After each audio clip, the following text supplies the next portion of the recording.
come on, they don't even have the singers going Sega! Although I suppose if we updated it, it'd be son of a bitch.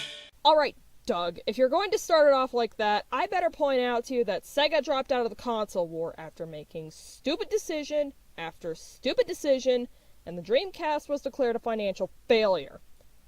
Following it, since they were also experienced with software, they decided to focus on that aspect, and it gave them time and resources to work on, for the most part, quality games. As for Mario and Sonic crossovers, namely the Olympic Games series, there have been rumors of collaboration or considerations of a crossover ever since the SNES and Genesis days. To even get there, Sega had to start by releasing games onto Nintendo hardware, which would eventually qualify Sonic to join Smash Bros., in addition to Sony, Microsoft, and PC. The reason behind Mario and Sonic at the Olympic Games was largely inspired by the spirit of the Olympic Games and coming together to compete. Then again, you yourself said that you never played any of the newer titles, and in your review of Sad AM and Adventures, and in the Chin Pokemon entry of your South Park episodes video, you were finishing high school and just joining college around this time period. Plus, you never really got into it, so why am I not surprised?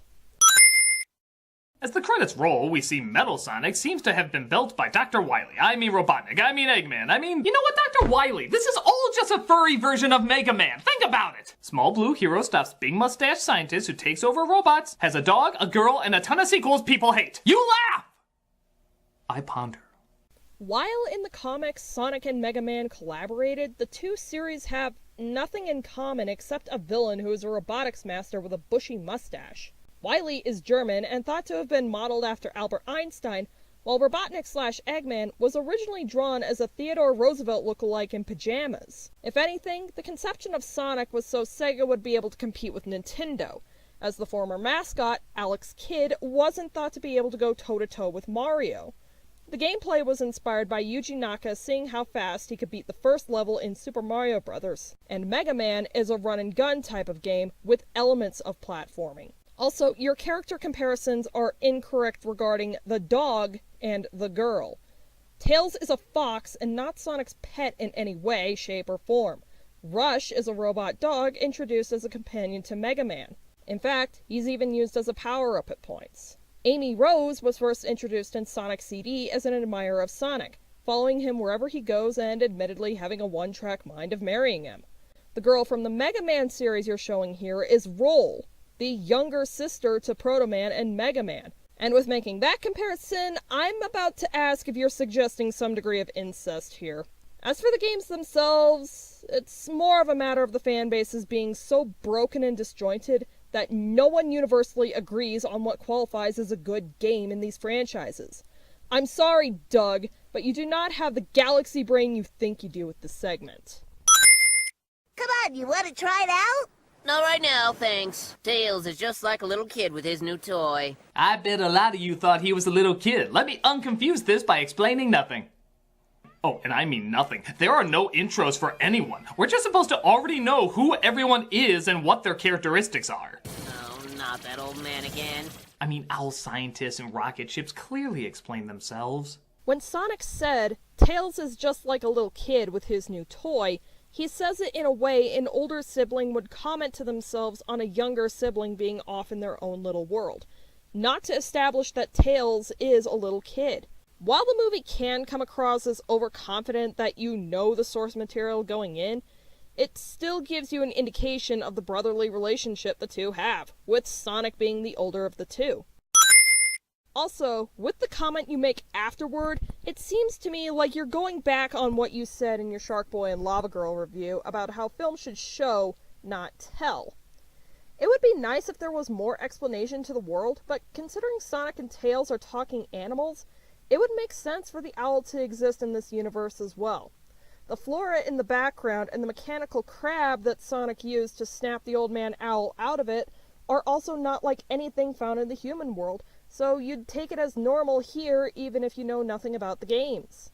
Plus, depending on your source, the original video animation was intended to be a pilot for an anime series with this setup, with world expansion being reserved for the main series. This never came to light due to initial unpopularity. Now, Sonic, I've got the upper hand. This is about the entire planet of freedom, so you better do as I say. Oh, so kidnapping the president was just an attention getter. Sonic must be a real asshole. Actually, I'm not too far off. Robotnik says he actually needs help because a robotic version of him took over his lair and a generator of energy has to be stopped before it blows up the world.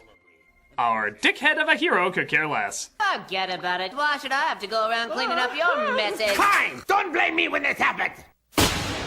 While I do agree that everyone has jerk-ass moments throughout this film, Sonic in particular doesn't want to listen to Robotnik here because he knows what's up. He even says, after Sarah gets on his case about it, how can we trust him when 99 out of 100 times he's lying and is just going off instinct? Do you really think anyone would be as stupid as to immediately trust their nemesis when they ask for help and not consider it might be a trap? On second thought, don't answer that. You'd just complain about someone being just that dumb for blindly helping their nemesis when asked for help. And Robotnik gives Tails a watch to get him to his lair. Using the shortest and fastest route. Thank you, Robotnik. Don't thank me, just blow your nose. You sound like a constipated Simpson child. Alright, the thing with the quality of Tails' voice in the dub was that his voice actress actually had a cold going on at the time of recording lines, and it does sound a bit unprofessional as a result. However, I would not say the character sounds constipated. If you want an example of voice acting that unintentionally makes a character sound constipated, go listen to Chris Thorndike in any episode of Sonic X's English dub. The voice actor was trying to make it so they sounded like a 10-year-old, but the delivery makes it sound like Chris is constantly constipated. This is something my dad pointed out while watching with me one time, and I can no longer unhear it. No! Stop! Come back, Sarah!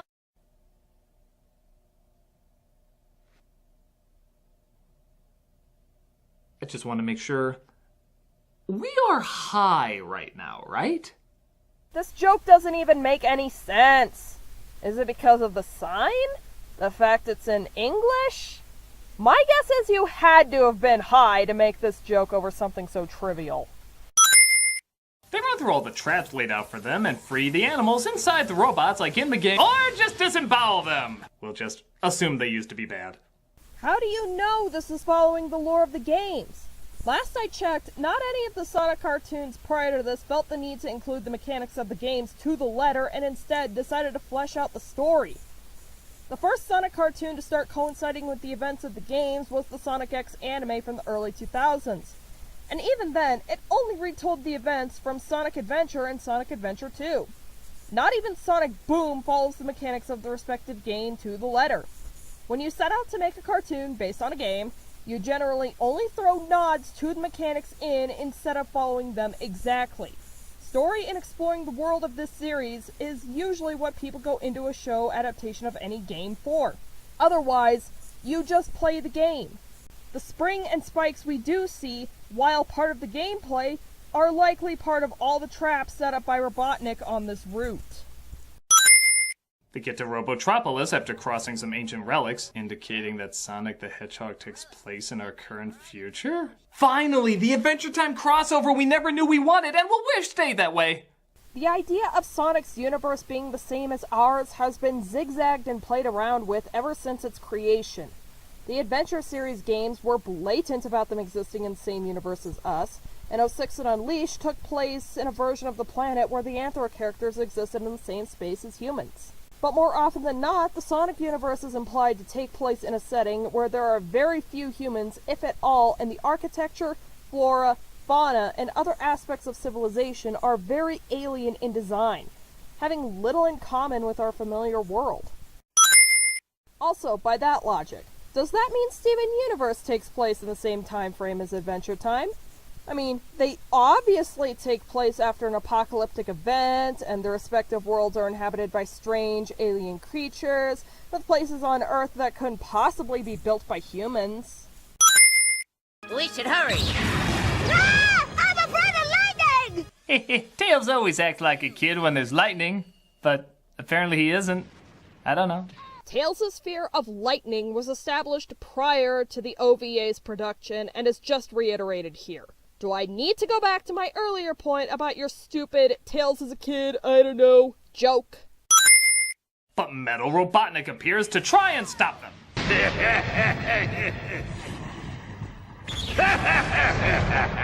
Well, I thought it was funny. Hell, I'm gonna do it again. The levels, it works on so many of them. For someone who claims to love villains, you sure forget about the purpose of evil laughter. Metal Robotnik is doing the evil laugh synced with flashing before Sonic and Tails as an intimidation tactic. He's not laughing at one of his own jokes that he just thought of. If anything, that's what you yourself are doing right here.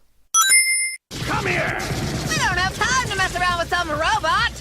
That's literally all you do. Does Sonic play Sonic games? Just because video games exist in this universe doesn't mean that Sonic games do. It's a layer of meta that only becomes distracting to the story they're going with. Can Sonic be self-aware? Of course, there are several sources where he is. The Sonic Boom cartoon from 2014 is regarded as a very good and funny show as a result of it, and Sonic has had self-aware moments in cartoons prior to this movie.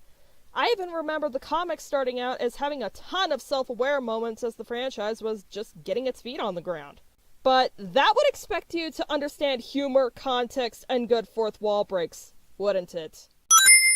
Also, the reason why Sonic and Tails can't waste time dealing with Metal Robotnik is due to the strict limit they're under. Don't you remember what Robotnik said literally a few minutes ago in the runtime?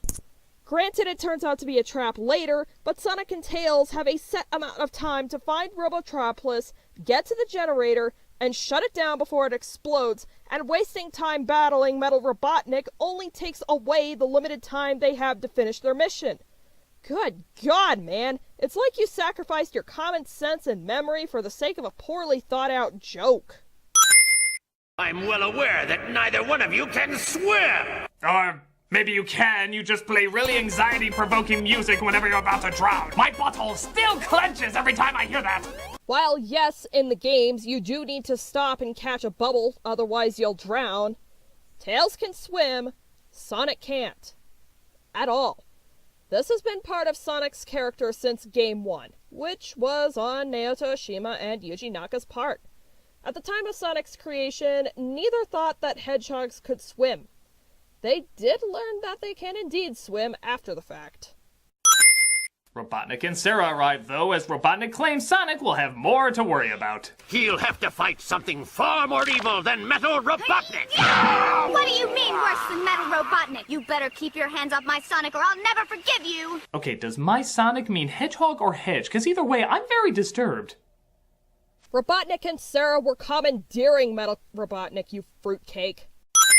Also, Doug, we get it. The only aspect of Sonic you have extensive knowledge of is the unsettling number of porn artists in the fandom.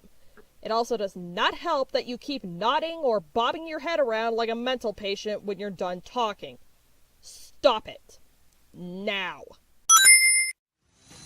Okay, even by Sonic designs, that's lazy.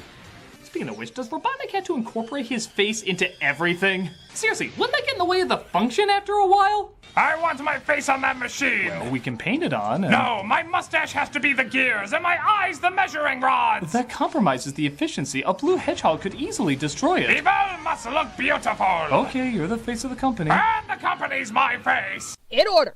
The Robo-Slug in the hallway was an actual Badnik design in the games, coming from Sonic 3 and Knuckles. Plus, Robotnik incorporates the design into his machines from the get-go and has such an advanced understanding and skill with mechs that he knows what he's doing. And he does everything himself. He has no robotic assistants working on these projects alongside him.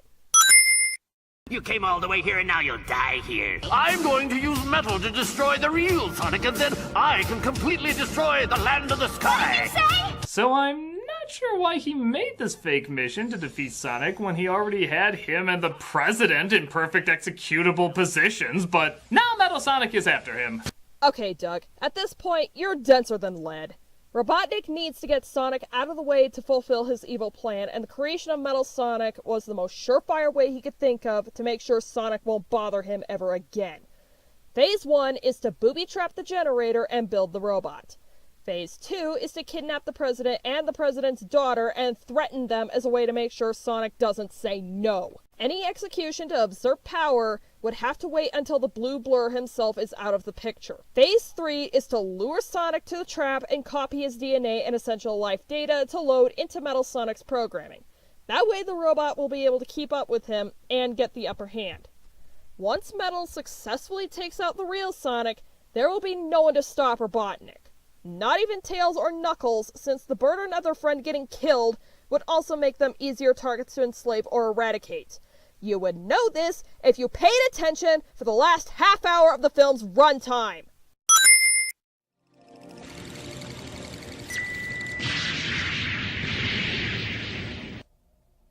I'm not a scientist! I can't understand that technical jargon! Is this a failed joke, or are you really that fucking stupid? A 3-year-old could look at this and understand that Metal cannot pick up any reading on his organic counterpart. As a result, he processes this as a successful kill, the data is relayed back to Eggman, and now Metal can move on to the next phase. Besides, I thought you preferred film to show, not tell. So Robotnik starts his, second attack on the president's home. Could this be the work of Metal Robotnik?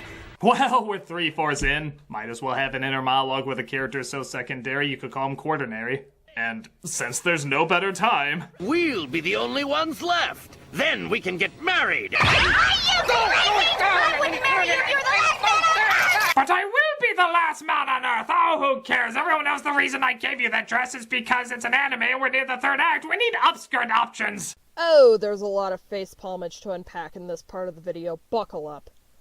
That destruction is the work of Metal Sonic, not Robotnik. Also, this inner monologue is just a means to relay current thoughts the president has on the situation. If you thought it was anything deeper than that, I honestly got nothing. Sarah and Eggman being the last 2 left on the planet means they are the only 2 that will be able to procreate and continue the species afterward. Sarah is not particularly pleased with this outcome and does not want to partake in it, even if it was the final solution. She would rather die first, consequences be damned. I know it doesn't help that Sarah has been the poster child of heel-face revolving door this entire outing, but come on, Doug! Tries to get the president out while Metal Sonic gets back up and continues to fight. Oh, a thumbs down! In Japan, that's like a thumbs down! Oh good, nice to know you haven't done more research on Japanese culture and communication since Sailor Moon. That thumbs down Knuckles is giving to an American audience is typical of showing disapproval or discontent, which he would be justified in feeling after getting his head stomped on. In Japan, the thumbs down gesture means go to hell, which isn't out of the realm of plausibility for someone to express after getting their head stomped on. Do you even think any of your jokes through? Grab a hold of my hand! There is only one Sonic. I didn't realize that I loved him! Confused! Wow. Just wow. I believe we found the moment in this review that shows how inept you are at reviewing and how much more concerned you are at cracking jokes. First off, this was explained earlier in a section you didn't even cover, probably because you couldn't make any jokes out of the material. At Tails' lab, he mentions being able to rewire the navigator to monitor Metal Sonic, and that will help find out where the real Sonic is. The reason being that Sonic's entire person was programmed into Metal, including his memories and thoughts, so now both the organic and robot versions know everything the other has ever been through or will go through. As Tails sums it up, the 2 are in a sense identical twins. En route to the North Pole, Tails explains the plan to use the navigator to bring out more of Sonic's personality in Metal and either buy time for Sonic to stop the destruction or overpower Metal entirely. You can even see the 2 are linked during the battle. Sonic blushes because Metal can see up Sarah's skirt. He feels the pain Metal does from getting kicked in the face. Metal can respond and react to Sarah yelling out at him to leave Sonic alone, and Tails managed to successfully override Metal into running entirely on Sonic's wavelengths. Metal ends up rescuing the president and the old owl by dragging them out of the wreckage, the second time in a row an encounter has left the owl unharmed, before Metal gets hit by debris from the wreckage and falls into the lava pit. It's at this point that Sonic is convinced he can try and save and redeem his Metal counterpart, with enough of the positives making their way through. Sonic tries to save Metal even after the damage is done, after Metal swats his hand away and relents that there is only one Sonic, and as Metal melts away as the lava consumes him. Sonic becomes distraught over this because, in a sense, he just watched his brother die as his humanity was just breaking through and could potentially be fully embraced. So, in no particular order, 5 cents for skipping over plot-relevant material that explains what's going on, 5 cents for skipping over an amazing action and tension-packed fight, 3 cents for not paying attention to subtle hints and blatant evidence of what was happening, and 3 cents for wasting time you could be talking about the development in the climax on stupid-ass jokes that do nothing but enforce you understand nothing about the story or making an actual review.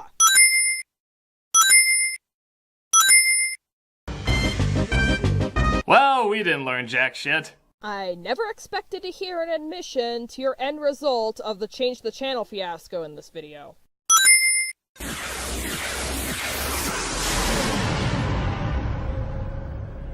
Yeah, I wouldn't announce that so proudly. I'd be more like, Sonic? Because, brother, this was weird! I explained to you earlier that this movie was intended to be a pilot of sorts, depending on your source, to a full-fledged anime. Of course, it's going to be rough around the edges. You most likely found it weird because of how different it was from the standard for animated adaptations of video games and having very limited knowledge of the Sonic franchise. But I have a feeling you're going to tell me anyway. The animation is nice as well as the backgrounds, but this is an overly complicated story with either too little character or too much presumption that we already know what these people are like. The plot was too complicated for this outing with too little character? On the character side, continuation through an anime series would have done the newcomers justice, but for the characters that are from the games, you can get an idea of their personality through their design, actions, and interactions with the other characters and the world around them. Show, don't tell, remember?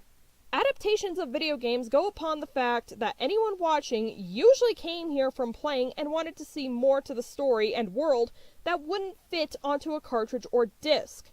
It's not out of the ordinary for newcomers to start with the adaptations and then move on to the games, but it's not quite as common because, as I explained earlier, the adaptations as a whole are not a reflection of what the games themselves are like. On the plot side, while it is a lot to pack into only 1 hour, I've seen and heard of other anime with plots or premises just as complicated, if not more so. The OVA was originally made as 2 30-minute installments, Journey to Eggman Land and Sonic vs. Hyper Metal Sonic, and both play out like consecutive episodes. If you thought this OVA was too complicated in its plot, you didn't pay attention to it enough, and you didn't go beyond surface-level research in the development history to know what you were getting into. I guess I can't be too angry at it as it plays exactly like what it is, a giant commercial. I fail to see how this is a commercial in any sense beyond the fact that it's an adaptation for a video game series and one that has nothing to do with the gameplay or existing games as it is, with the exception of perhaps Sonic CD.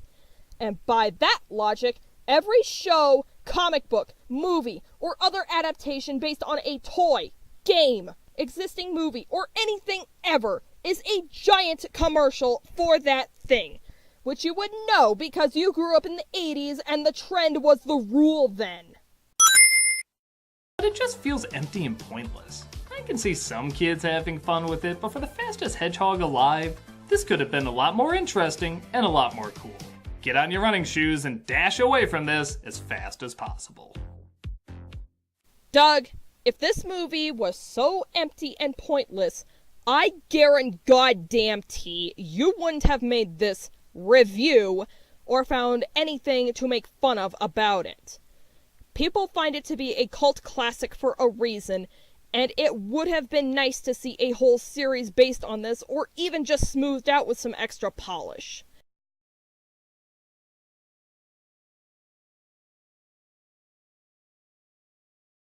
At the time of writing this script, Paramount has released a trailer for a new Sonic film coming out in November, and the backlash has been heard far and wide, and you even commented on it.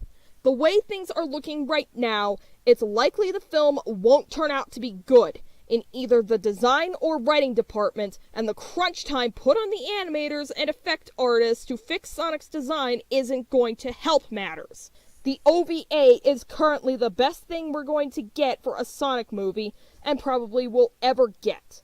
At least there was careful planning and bigger ideas for it. But that would require you to actually make a sincere review instead of a string of jokes, now wouldn't it?